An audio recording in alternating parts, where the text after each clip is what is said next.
Hello. కానమోకు కథావచనం మోహనవచనం పరిజ్ఞాన హితభాండం నిత్య చదువరి శ్రోతలకు ఆహ్వానం. నమస్కారం. చదవదగునెవరు రాసిన తదుపరి చదివిన వెంటనే మరువక పలువురికి వినిపింపబూనిన అది ఏ పరిజ్ఞాన హితభాండమవుపో మహిళ మోహనవచనమై విరాజిల్లు. పరిజ్ఞాన హితభాండం లక్ష్యం ప్రతివారీ సమాచార హక్కు. ఆ స్ఫూర్తితోనే ఇప్పుడు డాక్టర్ దేవరాజు మహారాజు విరచిత అంశంగా బౌద్ధం జీవన విధానం అనేటువంటి అంశాన్ని ఇప్పుడు మన కానమోకు కథావచనం శ్రోతలకు మీ కానమోకు స్వరంలో వినిపిస్తాను, వినండి. బౌద్ధం జీవన విధానం, డాక్టర్ దేవరాజు మహారాజు విరచితం. ఇక వినండి. బౌద్ధాన్ని కొంతమంది మతంగా పరిగణిస్తారు, మరి కొంతమంది దర్శనం అంటారు. నిజానికి అదొక జీవన విధానం. ఏ పేరుతో పిలిచినా దాని ధర్మం మారదు. అందువల్ల బౌద్ధాన్ని బౌద్ధం అని అంటే సరిపోతుంది. సర్వమానవ సంక్షేమం కోసం, మానవాళిని దుఃఖ విముక్తులను చేయటం కోసం సిద్ధార్థుడు రాజ్యాన్ని, రాజభోగాల్ని, సంసార సుఖాలను త్యజించి త్యాగం అంటే ఏమిటో ఆచరణాత్మకంగా చేసి చూపాడు. అంతులేని ధనరాశులతో పొందలేని ఆత్మజ్ఞానం తనకు తానై సాధించుకోవడానికి అడవులకు వెళ్ళాడు. తనలో తాను అంతర్మదనం చెందాడు. తనలోకి తాను ప్రయాణించాడు. బాహ్య అంతర జీవితాన్ని విశ్లేషించుకున్నాడు. సమాధిలో కొన్ని విషయాలు గ్రహించుకున్నాడు. తాను ఏది గ్రహించాడో దాన్నే ఇతరులకు బోధించాడు. తాను ఏది బోధించాడో అక్షరాలా దాన్నే తను ఆచరించాడు.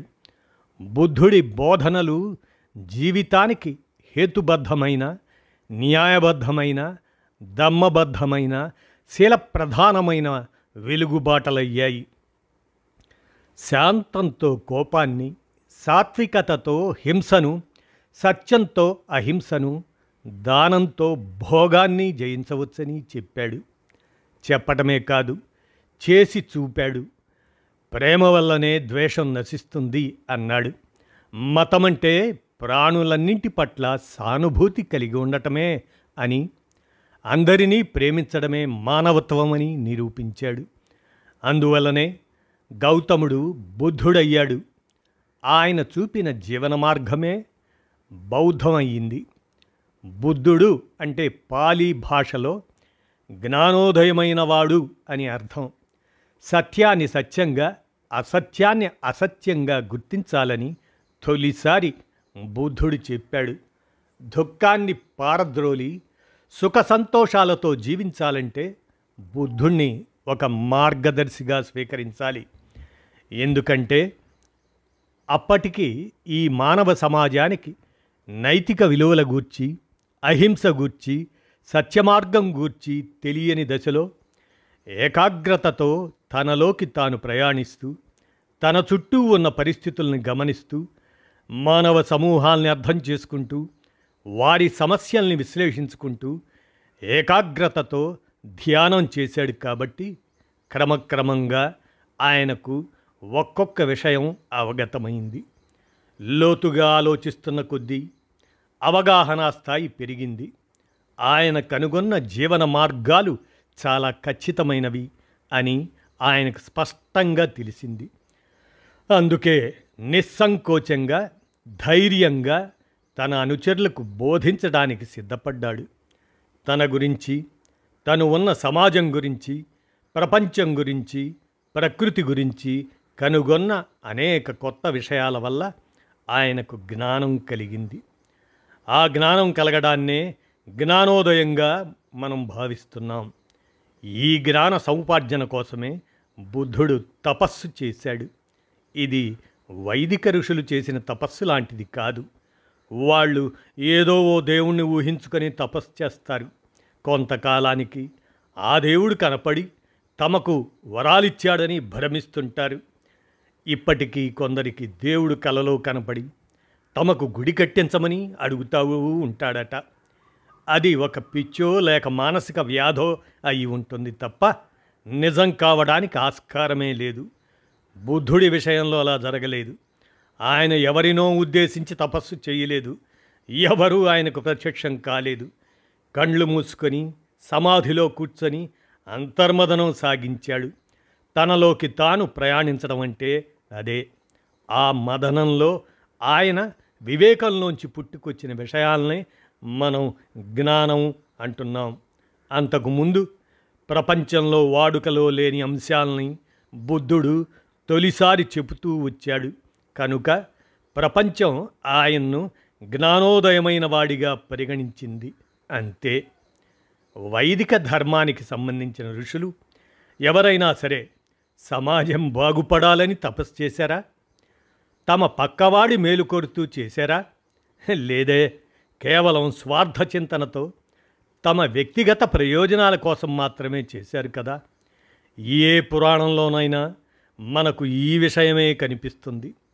అత్యంత శక్తిమంతుడిగా కావాలనో, సజీవంగా స్వర్గలోకం పోవాలనో, అక్కడ స్వర్గ సౌఖ్యాలు అనుభవించాలనో ఇలా తమ స్వార్థ ప్రయోజనాల కోసమే చేశారు కదా.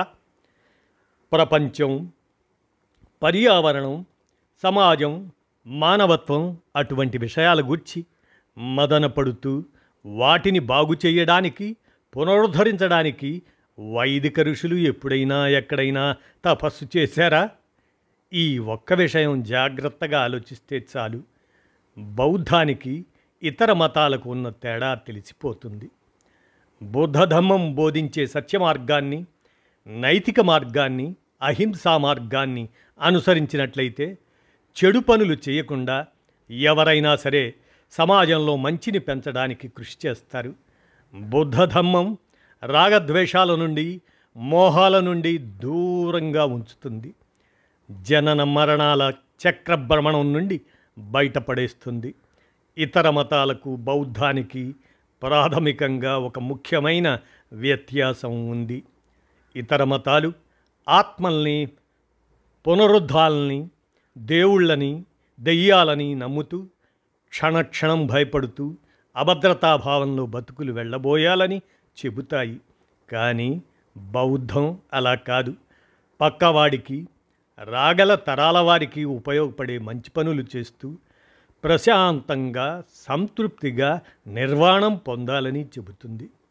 మనస్సు పెట్టి సహృదయంతో అర్థం చేసుకుంటేనే దాని గొప్పతనం తెలుస్తుంది. అర్థం చేసుకోకుండా విమర్శలకు దిగే బుద్ధిహీనులు కూడా నిదానంగా సమయం తీసుకొని విషయం అర్థం చేసుకుంటే తప్పకుండా వారి వివేకం మేల్కొంటుంది. వాడుకలో అన్నింటితో పాటు బౌద్ధాన్ని కూడా ఒక మతంగా చెప్పుకుంటున్నారు. కానీ అది మతం కాదు, అదొక జీవన మార్గం. ఇకపోతే బౌద్ధంలోని శరణాలకు ఉన్న అర్థమేమిటో చూద్దాం. బుద్ధం శరణం గచ్ఛామి, ధమ్మం శరణం గచ్ఛామి, సంఘం శరణం గచ్ఛామి. బుద్ధం, ధమ్మం, సంఘం ఈ మూడింటిని త్రిరత్నాలు అని అంటారు. అంటే 3 రత్నాలు. వీటినే త్రిశరణాలు అని కూడా అంటారు. బుద్ధం శరణం గచ్ఛామి అని అంటే మార్గదర్శి బుద్ధుడు గనుక మొదట ఆయన శరణులోకి వెళ్తున్నాను అని చెప్పడం. అంతేకాదు, బుద్ధం అంటే జ్ఞానం అని అర్థం. జ్ఞానం శరణులోకి వెళ్తున్నాను అని చెప్పడం. ప్రతివారు సత్యం పలకడం, అహింసను ఆచరించడం, శీలంతో అంటే నైతికతతో జీవించడం అవసరం అని బౌద్ధ ధమ్మం చెబుతుంది. ధమ్మం శరణం గచ్ఛామి అంటే బుద్ధుడు చెప్పిన ఆ ధమ్మ మార్గంలో నడుచుకుంటానని ప్రతిజ్ఞ బోనటం. బుద్ధ ధమ్మం శరణంలోకి వెళుతున్నానని ప్రకటించటం. ఇక చివరిది సంఘం శరణం గచ్ఛామి. ఎవరికి వారు ఒకరి ప్రమేయం లేకుండా బ్రతకలేరు. బంధాలు, అనుబంధాలు, ప్రేమ, ఆప్యాయతలు అవసరం అని బుద్ధుడు గ్రహించాడు. ఇతరుల సహాయ సహకారాలు తప్పక అవసరమవుతాయి. కనుక సంఘం శరణం గచ్ఛామి అని అన్నాడు.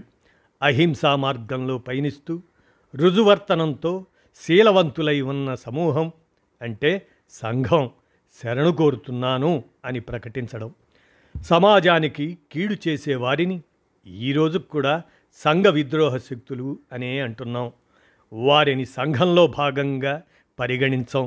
చట్టానికి కట్టుబడి ఉన్నవారికే సంఘంలో గౌరవం దక్కుతుంది.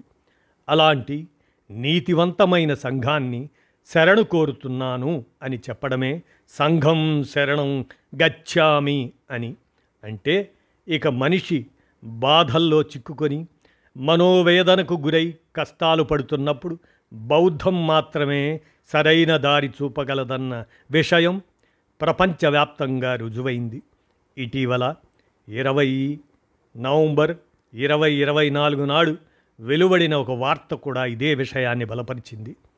జెనీవాకు చెందిన international conference for religion and spiritual progress ICAR-US బౌద్ధానికి ప్రపంచంలోని ఉత్తమ మతం అవార్డు ప్రదానం చేసింది. ఆ కాన్ఫరెన్స్ ప్రపంచంలోని అన్ని మతాల మత పెద్దలు కలుసుకున్న రౌండ్ టేబుల్ సమావేశంలో ఓటింగ్ జరిపి ఈ నిర్ణయం తీసుకున్నారు. ఈ సంస్థ సభ్యత్వం ఉన్నవారిలో బౌద్ధ భిక్షుల సంఖ్య తక్కువ. అయినా కూడా ఇతర మతాల మత పెద్దలు తమ తమ మతాలకు ఓట్లు వేసుకోకుండా అత్యధికులు బౌద్ధానికి వేయటం వల్ల ప్రతిష్టాత్మకమైన ఈ అంతర్జాతీయ అవార్డు బౌద్ధానికి దక్కింది. ఇది ఒకంత ఆశ్చర్యాన్ని కలిగించే విషయమే అయినా ప్రపంచ పౌరులకు ఆనందాన్నిచ్చే విషయం. మన చుట్టూ ఉన్న సమాజంలో కూడా ఈ విషయం గమనించవచ్చు. సమాజంలో బౌద్ధుల సంఖ్య స్వల్పం. అయినా కూడా ఇతర మతాల పౌరుల్లో బౌద్ధం పట్ల ఆసక్తి గలవారు, ఆకర్షింపబడుతున్నవారు రోజురోజుకు అధికమవుతున్నారు. డాక్టర్ బిఆర్ అంబేద్కర్ చూపిన బాటలో నడుస్తూ బౌద్ధం స్వీకరిస్తున్న వారి సంఖ్య నానాటికి పెరుగుతూ ఉంది. ఈ విశ్వంలో ప్రతిదీ కార్యకారణ సంబంధంతోనే జరుగుతూ ఉందని తొలిసారి చెప్పినవాడు బుద్ధుడు. ఆ రకంగా ఆయన వైజ్ఞానికులకే వైజ్ఞానికుడయ్యాడు. సాధారణ శకానికి ముందు ఏ విజ్ఞాన శాస్త్రము అభివృద్ధి కారకముందే కేవలం తన నిశిత పరిశీలనతో ఆయన ఆ విషయం ప్రకటించాడు. విషయం ఏదైనా అది ప్రజలకు అర్థం చేయించాలంటే తప్పకుండా దాన్ని ప్రజల భాషలో చెప్పాలని నిర్ణయించింది బుద్ధుడే. మానవీయ విలువలతో సమాజ నిర్మాణం జరగాలన్నది బుద్ధుడే. ఎవరినో గుడ్డిగా అనుసరించకూడదని, ఎవరికి వారే జ్ఞానదీపాలుగా విరాజిల్లాలని అభిలషించింది కూడా బుద్ధుడే.